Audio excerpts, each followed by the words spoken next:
minds.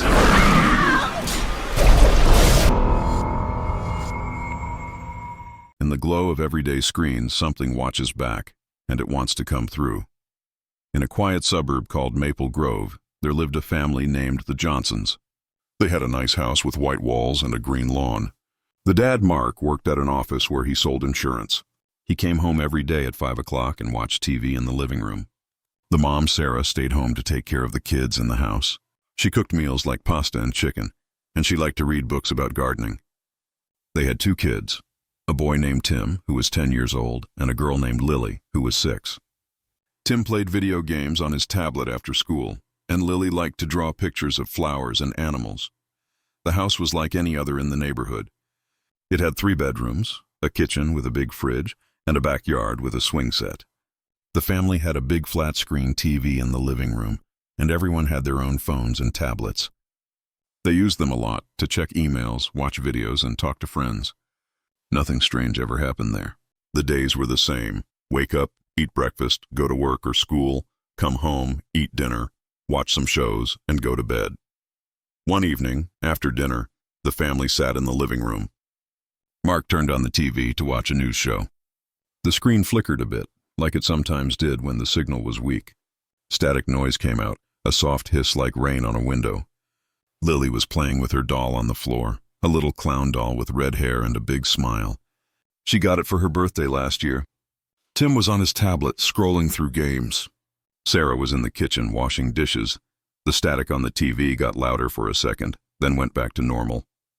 Mark changed the channel and it was fine. No one thought much about it. Later that night, when everyone was asleep, the TV turned on by itself in the dark living room. The screen showed only gray static, and a low whisper seemed to come from it, like voices far away. But no one heard it. The house stayed quiet. The next day was just like any other. Mark went to work driving his blue car down the street. Sarah took the kids to school in the minivan. At school, Tim learned about math and history, and Lily colored pictures. After school, they came home and had snacks, apples and cheese. In the evening, the same thing, dinner, TV, bed. But that night, Lily's clown doll fell off her shelf by itself. It landed on the floor with a soft thump. Lily woke up and picked it up, then went back to sleep. She told her mom about it in the morning, but Sarah said it was just the wind or something. Days passed like this. The family went to the grocery store on Saturday. They bought milk, bread, eggs, and cereal. Mark mowed the lawn on Sunday. The neighbors waved hello. Everything was normal. But sometimes the phones would buzz with no message, or the tablet screen would glitch for a moment. No one noticed much. Life went on in the suburb, slow and steady. Mark liked his job okay. He sat at a desk all day, typing on a computer. Sarah planted some flowers in the garden, roses and tulips. Tim got a B on his math test. Lily drew a picture of her family and hung it on the fridge. The TV static happened a few more times, but they thought it was the cable company. They called to fix it, but the man who came said everything was fine. One night, Lily couldn't sleep. She went to the living room and saw the TV on again, with static. She got close to it, and for a second, she thought she saw a face in the gray dots, a smiling face like her clown doll. But then it was gone. She turned off the TV and went back to bed. The house was dark and quiet once more. The days in Maple Grove kept going as usual. The Johnsons woke up every morning to the sound of Mark's alarm clock beeping at 6:30. He got out of bed, shaved, and put on a white shirt and blue tie. Sarah made coffee in the kitchen, the smell of it filling the house. She poured it into a green mug for Mark and a white one for herself. Tim and Lily got ready for school, brushing their teeth and packing their backpacks. Tim always took a red backpack, and Lily had a pink one with a unicorn on it. They ate cereal, Cheerios for Tim, Frosted Flakes for Lily. Sarah drove them to school in the minivan, stopping at every red light on the way. At school, Tim sat in math class, copying numbers from the board. He wasn't great at fractions, but he tried. Lily was in art class, painting a picture of a tree with green and brown watercolors. After school, Sarah picked them up and they stopped at the gas station to fill the minivan. The pump clicked as it filled the tank, and Lily stared out the window at a dog walking by. They got home and Sarah made grilled cheese sandwiches for lunch. The kids ate at the kitchen table while Sarah folded laundry, white socks, blue towels, and Mark's work shirts. That evening, Mark came home and loosened his tie. He turned on the TV to watch a football game. The screen flickered again, the static hissing softly before the game came back on. "This cable's acting up again," Mark said, shaking his head.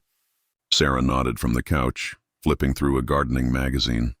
Tim was in his room playing a racing game on his tablet. The cars zoomed across the screen, and he tilted the tablet to steer. Lily sat on the living room floor, brushing her clown doll's red yarn hair. The doll's painted smile looked wide and shiny under the lamp. Later, when Sarah tucked Lily into bed, Lily said, "Mom, my doll was on the chair this morning." Sarah frowned. "What do you mean? You left it on the shelf?" Lily shook her head. "No, it was on the chair when I woke up." Sarah smiled and said, "Maybe Tim was playing a trick." But Tim was already asleep, and Sarah didn't ask him. She kissed Lily's forehead and turned off the light. The next day was Thursday. Mark went to work typing emails about insurance policies. He ate a turkey sandwich for lunch at his desk. Sarah went to the grocery store again because they were out of milk. She pushed the cart down the aisles, picking up bananas, pasta, and a box of cookies for the kids. At home, she vacuumed the living room carpet, the hum of the machine drowning out the quiet. Tim and Lily came home from school and did their homework. Tim had to write a paragraph about the water cycle, and Lily practiced spelling words like cat and house. That night, the TV turned on by itself again. It was late, after midnight. The static filled the screen, gray and fuzzy, with a low hum. Mark was snoring in bed, and Sarah was asleep beside him. Tim was dreaming about his video game, but Lily woke up. She heard the hum from the living room and tiptoed down the hall. The static glowed in the dark, lighting up the couch and coffee table. She got closer and saw something in the static again, a shape like a face moving in the dots. It looked like her clown doll, but bigger, with eyes that blinked. She gasped and turned off the TV. The room went dark, and she ran back to her room. In the morning, Lily told Tim about the face. He laughed and said, "You're just seeing things. It's just a dumb TV." But when he turned on his tablet to play a game, the screen glitched for a second, showing static before it went back to normal. He didn't say anything about it. Sarah made pancakes for breakfast, and the family sat at the table eating with maple syrup. Mark read the newspaper, flipping pages to check the sports scores. Everything seemed fine. On Friday, Sarah noticed her phone buzzing on the kitchen counter. There was no call, no message, just a low buzz like it was trying to say something. She picked it up, and the screen flickered with static for a moment before going back to her wallpaper. A picture of the family at the beach. She thought it was weird, but didn't tell Mark. That evening, while the family watched a movie, Lily's clown doll fell off the couch onto the floor. Lily swore she didn't touch it. Mark picked it up and put it back, saying, "You kids need to be more careful with your toys." The weekend came. The family went to a park on Saturday. Tim kicked a soccer ball and Lily swung on the swings. Sarah and Mark sat on a bench drinking coffee from a thermos. On Sunday, they cleaned the house. Sarah dusted the shelves, and Mark swept the garage. Tim and Lily helped by wiping down the kitchen counters. The TV stayed off most of the day, but when Mark turned it on that night, the static came back, louder this time. It lasted a few seconds before the channel cleared. "I'm calling the cable guy again tomorrow," Mark said. Sarah nodded, but she felt a little uneasy. That night, Lily woke up again. Her clown doll was sitting on her desk, not on the shelf where she left it. Its head was turned toward her like it was watching her sleep. She grabbed it and stuffed it in her closet, closing the door tight. She didn't sleep well after that. The Johnsons' life in Maple Grove rolled on, steady and predictable.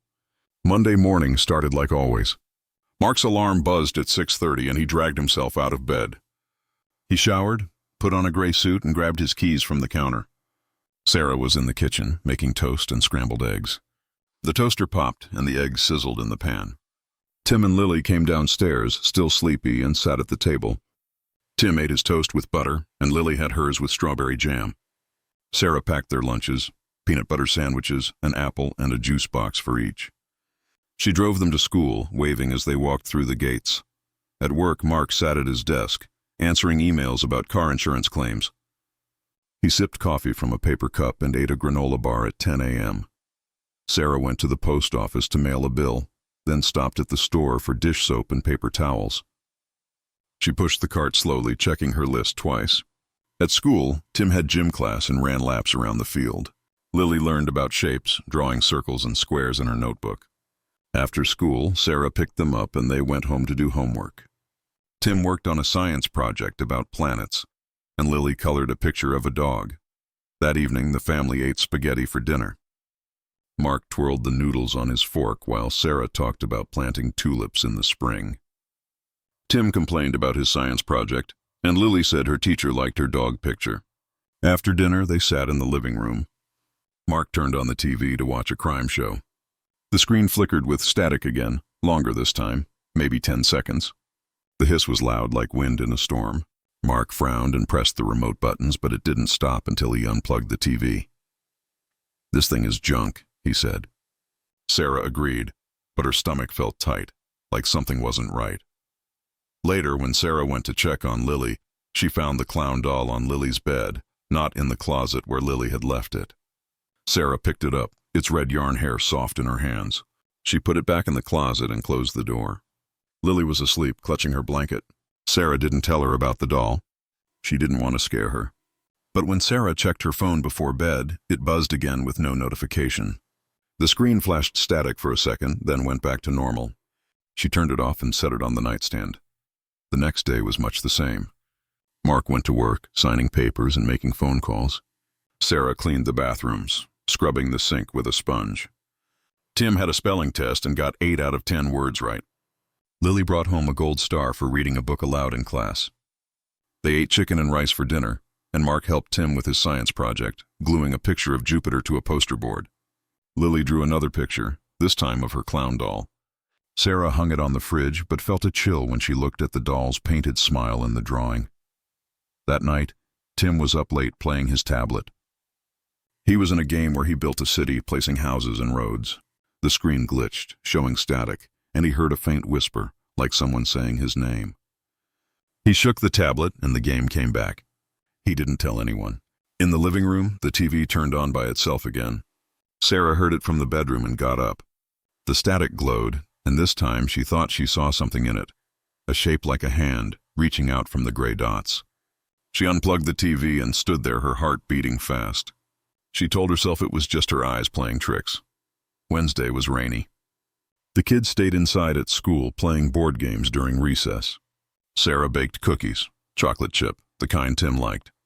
Mark came home wet from the rain and changed into dry clothes. They ate dinner and watched a movie on Sarah's laptop since the TV was unplugged. The laptop worked fine, but Lily kept looking at the dark TV screen, like she expected it to turn on. She didn't say anything. After the movie, Sarah found the clown doll in the hallway sitting by the stairs. She picked it up and put it in a box in the garage, locking the door. She didn't tell Lily. The next morning, Lily cried when she couldn't find her doll. Sarah lied and said it must be under the bed, but she'd look for it later. Lily stopped crying but seemed sad all day. At school, she drew another picture of the clown doll, this time with bigger eyes. Tim noticed Lily was quiet but didn't ask why. Mark called the cable company again, and they said they'd send someone next week. Sarah didn't tell Mark about the doll or the hand in the static. She kept busy, vacuuming the carpets and washing dishes, trying to ignore the uneasy feeling in her chest. That night, all the screens in the house, Mark's phone, Sarah's phone, Tim's tablet, and even the unplugged TV turned on at once. The static hissed loudly, filling the house with a buzzing sound. Mark woke up and checked the phones, but they went back to normal. The TV stayed dark after he checked the plug. No one talked about it in the morning. They ate cereal and went on with their day. The Johnsons' routine in Maple Grove trudged on, as predictable as ever. Friday morning began with the usual sounds: Mark's alarm beeping, the coffee maker gurgling, and the kids' footsteps on the stairs. Mark put on a navy tie and ate a bagel with cream cheese. Sarah packed lunches, ham sandwiches, carrots, and a granola bar for each kid. Tim and Lily ate oatmeal at the kitchen table, spoons clinking against bowls. Sarah drove them to school, stopping at the same traffic lights, the minivan's engine humming softly. The sky was gray, but it didn't rain. Mark spent his day at the office, filling out forms and calling clients about their policies. He ate a tuna sandwich at his desk and checked his emails. Sarah stayed home, sweeping the kitchen floor and wiping down the counters with a damp cloth. At school, Tim had a history quiz about the American Revolution and got most of the answers right. Lily learned about animals, drawing a picture of a cat with a red crayon. After school, Sarah picked them up, and they stopped at the library to return some books. Tim grabbed a book about space, and Lily picked one about fairies. Back home, Sarah made tacos for dinner. The family sat around the table, passing the salsa and cheese. Mark talked about a new client at work, and Sarah mentioned she wanted to plant daisies in the backyard. Tim said his history quiz went okay, and Lily showed everyone her cat drawing. After dinner, they decided to avoid the TV since it kept acting up. Instead, they played a board game, Monopoly. Tim was the car, Lily was the dog, Mark was the hat, and Sarah was the shoe. They laughed when Mark landed on boardwalk and had to pay rent. Later, when Sarah went to the garage to grab a load of laundry, she froze. The clown doll was sitting on top of the washing machine, its red yarn hair bright under the fluorescent light. She had locked it in a box the day before. Her hands shook as she grabbed it and stuffed it back in the box, double-checking the lock. She didn't tell Mark or Lily. She didn't want to scare them, and she wasn't sure what to think herself. Maybe she forgot to lock it, she told herself. But deep down, she knew that wasn't true. That night, Tim stayed up late again, playing his tablet in bed. He was building a castle in his game when the screen flickered with static. This time, the static didn't go away right away. He heard a whisper again, clearer now, saying, "Tim, come closer." He dropped the tablet on his bed, his heart racing. The screen went back to normal, showing his castle. He turned the tablet off and pulled the blanket over his head. He didn't sleep well. In the morning, Sarah noticed Tim looked tired. "You okay?" she asked. He shrugged and said he stayed up too late. She didn't push him. They ate cereal, Cheerios again, and got ready for the day. It was Saturday, so Mark mowed the lawn, the machine's roar filling the air. Sarah took the kids to the park. Tim rode his bike and Lily played on the slide. Sarah sat on a bench watching them, but her mind kept going back to the clown doll. She felt like something was watching her, but when she looked around, it was just other families at the park. That evening, the family watched a movie on Sarah's laptop again. The TV stayed unplugged, its screen dark in the corner of the living room. During the movie, Lily got up to get her sketchbook.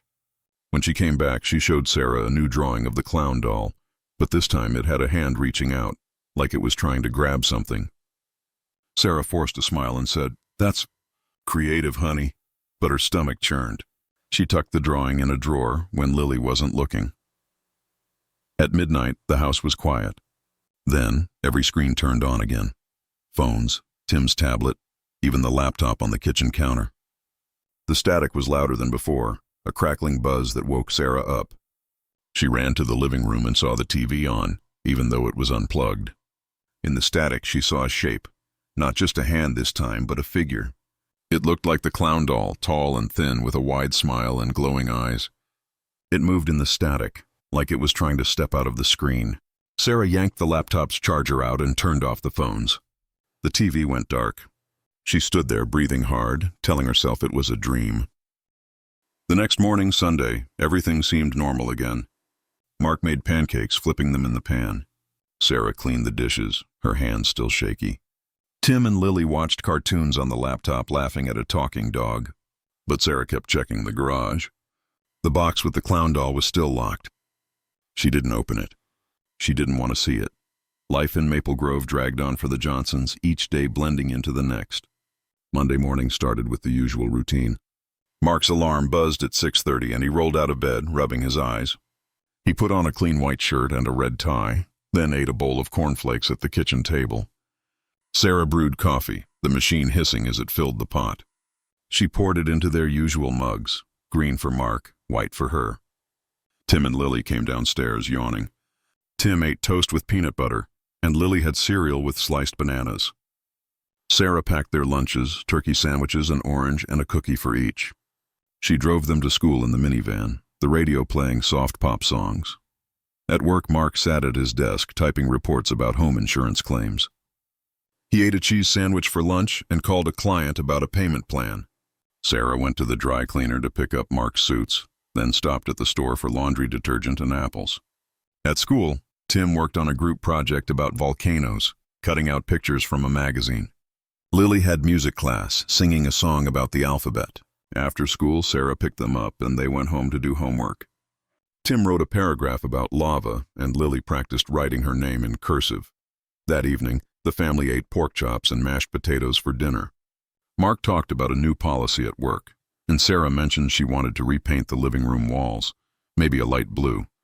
Tim said his volcano project was boring and Lily showed them a new drawing, a flower with a yellow center. Sarah noticed Lily didn't draw the clown doll this time, and she felt a small relief. They avoided the TV, still unplugged in the corner, and watched a cartoon on the laptop instead. Lily laughed at the funny parts, but Tim seemed quiet, staring at the dark TV screen sometimes. Later, when Sarah checked the garage, the box with the clown doll was still locked. She touched the lock to make sure, her fingers cold. She didn't open it. Back inside, she found Mark in the living room, looking at the TV. "I plugged it back in," he said. "The cable guy's coming tomorrow. Let's see if it works." He turned it on, and the news came up fine. No static. Sarah nodded, but felt a knot in her chest. She didn't tell him about the figure she saw in the static. That night, Lily woke up screaming. Sarah ran to her room and found her sitting up in bed, pointing at the corner. "It was there!" Lily cried. "The clown was there." Sarah looked, but nothing was in the corner, just a chair with a stuffed bear on it. She hugged Lily and said it was a bad dream. Lily shook her head, tears in her eyes. "It talked to me. It said to come to the TV." Sarah tucked her in and stayed until she fell asleep, but her own heart was pounding. She checked the garage again. The box was still locked.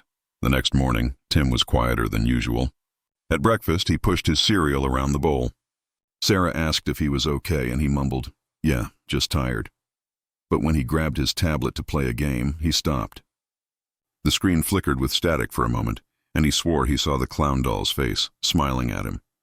He turned it off and left it on the table.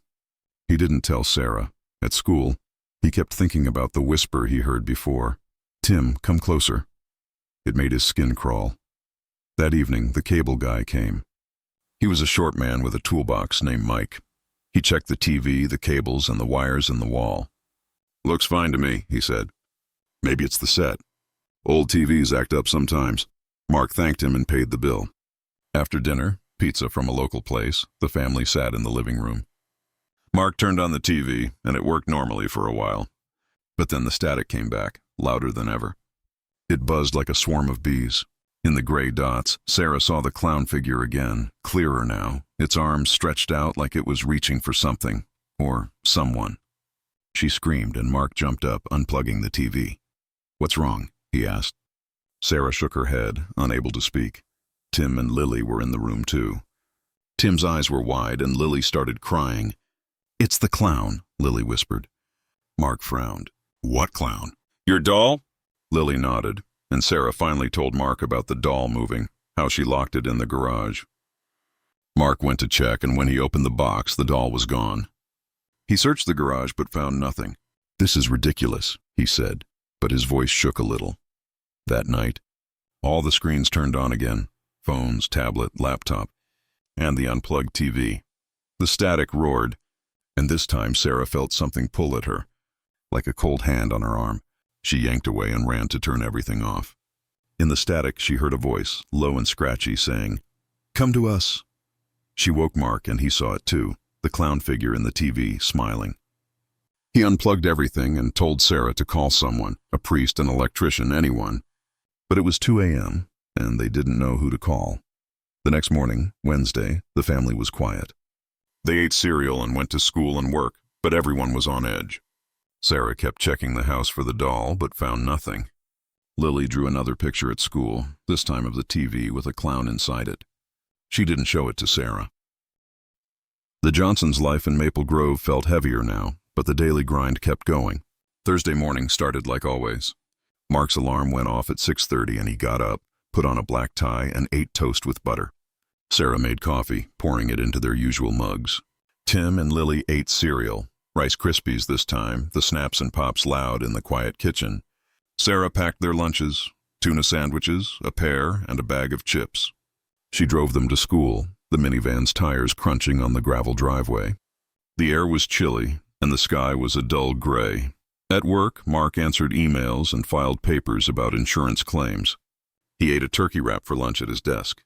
Sarah went to the store for milk, bread, and eggs, pushing the cart through the aisles. At school, Tim had a math test and struggled with long division. Lily learned about plants, drawing a picture of a sunflower.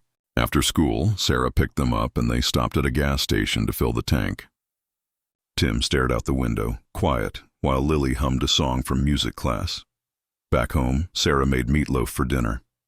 The family ate at the table, passing the ketchup. Mark talked about a meeting at work, and Sarah mentioned she needed new gardening gloves. Tim barely spoke, and Lily kept looking at the unplugged TV in the living room.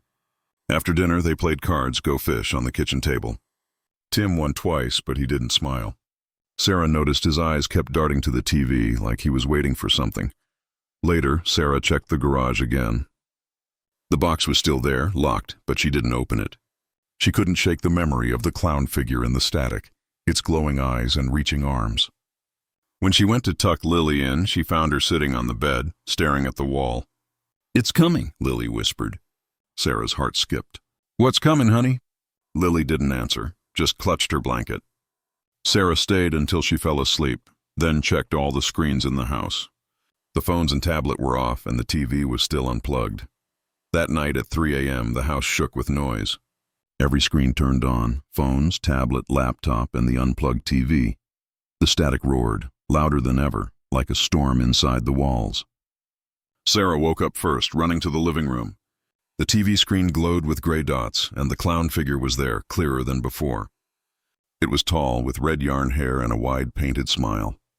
Its eyes glowed white, and its hands pressed against the screen, like it was pushing to get out. "Come to us," it said, its voice scratchy and deep. Mark ran in, and Tim and Lily followed, woken by the noise. "What the hell is that?" Mark yelled. Sarah grabbed Lily, pulling her back. Tim froze, staring at the screen. The clown figure's hands pushed harder, and the screen bulged, like it was stretching. Sarah screamed, and Mark grabbed a baseball bat from the closet. He swung at the TV, smashing the screen. Glass shattered, and the static stopped. The room went dark, but the phones and tablet kept buzzing, their screens flickering with the same clown face. Sarah unplugged everything, yanking cords from the walls. The house went quiet, but Lily was crying, saying, "It's still here." Sarah looked around, and there, on the couch, was the clown doll. Its head was tilted like it was watching them. Mark grabbed it and threw it into the fireplace. He lit a match and burned it, the red yarn hair curling in the flames. The smell of burning plastic filled the room. The next morning, Friday, the family was exhausted. They ate cereal in silence. Sarah cleaned the kitchen, scrubbing the counters hard. Mark called in sick to work, saying he had a headache.